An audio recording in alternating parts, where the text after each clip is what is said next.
Hello everyone. Welcome to Sanmarga classes. 13ನೇ ಪ್ರಶ್ನೆ, ಚೋಳರು ಮತ್ತು ದ್ವಾರ ಸಮುದ್ರದ ಹೊಯ್ಸಳರು ಎಂಬಂತಹ ಚಾಪ್ಟರ್ ನಿಂದ ಹೊಯ್ಸಳರು ಸಾಹಿತ್ಯವನ್ನು ಹೇಗೆ ಪ್ರೋತ್ಸಾಹಿಸಿದರು ವಿವರಿಸಿ ಅಂತ ಕೇಳಿದ್ದಾರೆ. ಹೊಯ್ಸಳರು ಕನ್ನಡ ಸಾಹಿತ್ಯಕ್ಕೆ ಪ್ರೋತ್ಸಾಹ ನೀಡ್ತಾರೆ. ಕನ್ನಡ ಸಾಹಿತ್ಯವು ಇವರ ಕಾಲದಲ್ಲಿ ವಿಪುಲವಾಗಿ ಬೆಳೆಯೋದಕ್ಕೆ ಅವಕಾಶ ಆಗತ್ತೆ ನೋಡ್ರಿ. ಓಕೆ, ಸೊ ಅದಕ್ಕೆ ಉದಾಹರಣೆ ಅಂತಂದ್ರೆ ಜಗನ್ನಾಥ ವಿಜಯ, ರುದ್ರ ಭಟ್ಟನು ಬರೆದಂತಹ ಜಗನ್ನಾಥ ವಿಜಯ,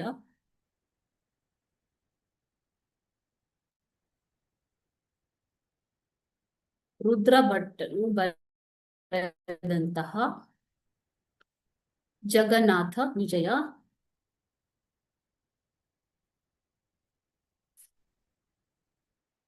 ಜನ್ನನು ಬರೆದಂತಹ ಯಶೋಧರ ಚರಿತೆ,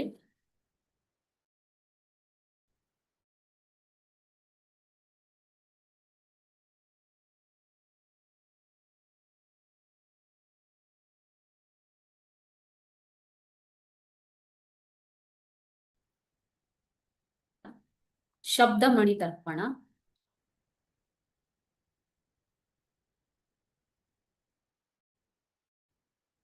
ಮುಂತಾದ ಗ್ರಂಥಗಳು ಈ ಕಾಲದಲ್ಲಿ ಮುಂತಾದ ಗ್ರಂಥಗಳು ಈ ಕಾಲದಲ್ಲಿ ರಚನೆ ಆಗ್ತವೆ.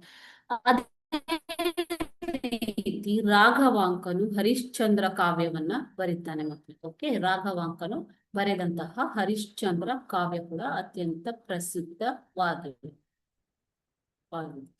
ಸಂಸ್ಕೃತದಲ್ಲೂ ಕೂಡ ಅನೇಕ ಸಾಹಿತ್ಯಗಳು ರಚನೆ ಆಗ್ತವೆ. ಶ್ರೀಭಾಷ್ಯ, ಶ್ರೀಗುಣ, ರತ್ನಕೋಶಗಳು ರಚನೆ ಆಗ್ತವೆ ಇವರ ಕಾಲದಲ್ಲಿ.